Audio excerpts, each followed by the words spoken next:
आज सकाळी सकाळीच इडली आणि सांबारचा बेत ठरला. तर मग इडलीचा कुकर मी लावून घेतला होता आणि मग आता इथे चटणी करायची आहे, तर त्याच्यासाठी इथे फोडणी देऊन घेत होते. तर सकाळी सकाळीच आज इडली सांबार करावं म्हटलं, कारण की बरेच दिवस झालं काही वेगळं खाल्लेलं नव्हतं. म्हणून मग म्हटलं चला आता करावं, तर खूप काही वाटतं, पण असा भांड्यांचा पसारा बघितला ना की बोलायचंच काम नाही. इतकी भांडी पडतात ना की काही सांगायलाच नको. त्यानंतर ना मग भांडी वगैरे क्लीन केली आणि माझा फेवरेट जो पार्ट आहे तो म्हणजे किचन क्लीन करणं, तर ते क्लीन करून घेतलं. तर पीठ जे आहे ना तर ते संपलेलं होतं, म्हणून गव्हाचं दळण करून घेतलं.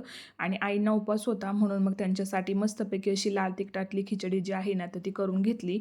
तर मी खिचडी करते तोपर्यंत जीविकाने बघा इथे कसा पराक्रम करून ठेवलेला होता. तिने पूर्ण नेलपेनची जी बॉटल आहे ना तर ती सांडवलेली होती आणि मी बघेल म्हणून तिने ते पुसण्याचा प्रयत्न केला, पण तिला काही ते काम झालंच नाही. उलट ती जास्तच नेलपेन जी आहे ती फरशीवरती पसरली.